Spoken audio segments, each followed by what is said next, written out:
The pavement was still slick with the remnants of a late October drizzle, the kind of cold that doesn't just sit on your skin but sinks deep into your marrow, making every movement feel like a heavy labor.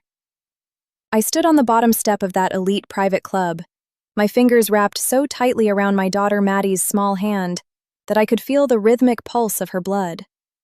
A heartbeat I had spent the last 8 years guarding with my very life. Inside those double mahogany doors, the world was gold and warm. I could hear the muffled, rhythmic thrum of jazz, the crystalline chime of champagne flutes clinking in a toast, and the booming, self-important laughter of men who had never known the metallic taste of a skipped meal. It was Brandon's father's retirement gala, a celebration of decades spent at the helm of state power, a goodbye to a career built on enforcing rules that men like him rarely had to follow. I shouldn't have been there. I was a trespasser in a world of silk and status, a nurse with a tattered medical folder and a daughter whose heart was failing her. People like me are supposed to wait for the systems to work, for the paperwork to clear, for the slow gears of bureaucracy to turn. But when your child's breath becomes a shallow, rattling struggle, you realize that the systems are designed to keep you waiting until it's too late. The hostess looked at me with a practiced, icy neutrality, her eyes skimming over my worn coat and Maddie's pale face.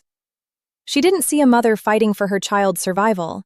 She saw a smudge on a masterpiece. She told me it was a private event, her voice like a velvet rope. I didn't flinch. I told her I was there for Brandon Calvello. I told her it was urgent. I saw the flash of recognition when I said his name, followed quickly by a look of profound annoyance. She disappeared into the golden light, leaving us on the steps where the wind whipped around the corners of the building. Maddie looked up at me, her eyes too large for her face, that quiet, observant stillness of a child who has spent too much time in waiting rooms. She asked if we were going to see him. I told her yes, but I didn't tell her that seeing him was the hardest thing I'd ever have to do. When the doors finally opened again, it wasn't the hostess who stepped out, but Brandon himself. He looked exactly like the man I remembered, only more polished, more certain of his place in the universe. He was wearing a suit that probably cost more than my car, and in his hand, he held a thick cigar, the smoke curling around his head like a crown. He stopped when he saw us. For a fraction of a second, the mask slipped. He saw Maddie. He saw the way her eyebrows arched just like his, the way her chin held that same stubborn set. He didn't need a DNA test. He was looking at a mirror of his own 8-year-old self. But instead of warmth, his eyes turned to flint. He asked me if I really went through with it. He spoke about Maddie as if she were a package I had refused to return to the post office. I told him she needed surgery. I showed him the folder, the diagnosis, the mounting costs, the ticking clock on her life. He didn't even touch the paper. He exhaled a long cloud of smoke and told me that I had made my choice. He reminded me that he had offered to pay for a different solution years ago. He told me that justice meant he didn't owe me a dime because I had chosen to be a mother. And then, with Maddie standing right there, he said the words that would burn in my mind for decades. "You should have aborted. You'll get nothing from me." He turned his back and walked back into the party, back to the applause and the safety of his father's legacy. I didn't cry. You don't cry when you're in the middle of a war. I looked down at Maddie, whose small hand had gone cold in mine. I didn't know then that this moment would be the catalyst for a life neither of us could have imagined. To understand how we got to those steps, you have to go back to Columbus, back to when I was 22 and believed that the world was a place where hard work and a kind heart were enough. I had moved there to escape the small-town gravity of my youth, my grandmother's house being the only anchor I had. She had raised me with a fierce, quiet dignity, teaching me that a woman's worth was measured by her resilience. I was in nursing school, working double shifts as a waitress to pay for textbooks and scrubs. I met Brandon at a club I barely wanted to be at, dragged there by friends who said I needed to live a little. He was magnetic. He had that effortless confidence that only comes from never being told no. He saw me against the wall, the quiet girl in the crowd, and he made it his mission to win me over. We spent the night driving through the city, the lights of Columbus blurring into a neon dream. He talked about his future, his father's influence, the law degree he was pursuing. He made me feel like I was part of something bigger, something grand. But it was all a performance. The summer was a whirlwind of stolen moments, but as the leaves began to turn, so did he. When I told him I was pregnant, the charm evaporated instantly. The golden boy became a cold stranger. He met me at a cafe, not to discuss a future, but to hand me an envelope of cash for a procedure I didn't want. When I refused, he disappeared. He didn't just leave, he erased himself. He went to the Caribbean for a study abroad year, a convenient escape arranged by a father who didn't want a scandal. I was left with a growing belly, a nursing degree I hadn't finished, and a grandmother whose heart was failing. I remember the day Maddie was born. It wasn't a scene from a movie. It was a sterile room, a tired doctor, and the crushing weight of the news that my beautiful girl had a hole in her heart. The doctor called it a congenital defect. He said she would need monitoring and eventually surgery.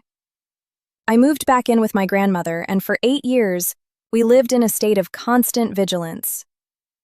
I finished my degree, I became a nurse, and I learned to count every penny and every heartbeat.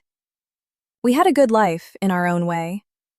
Maddie was brilliant, a quiet child who loved puzzles and logic. She would sit on the floor of our small apartment, building complex structures out of blocks, her mind always searching for the way things fit together. But by the time she was 8, the defect could no longer be managed with medicine. She was tired. She was blue around the lips. The surgery was no longer an option. It was a necessity. When the hospital told me the cost, even with my insurance and the grandmother's meager savings, the gap was an abyss. That's why I went to the club. That's why I faced Brandon. And that's why, after he rejected us, I decided that I was done asking for permission to survive. I didn't just take his rejection, I used it as fuel. I launched a campaign for Maddie. I told our story not as victims but as fighters. I used the very tools of the modern world Brandon thought he owned. The community rallied. People I had never met donated their grocery money. Nurses I worked with took extra shifts so I could be with Maddie. We raised the money, and Maddie got her surgery. But I didn't stop there. I took Brandon to court. Not for me, but for her. I wanted the law to acknowledge her existence.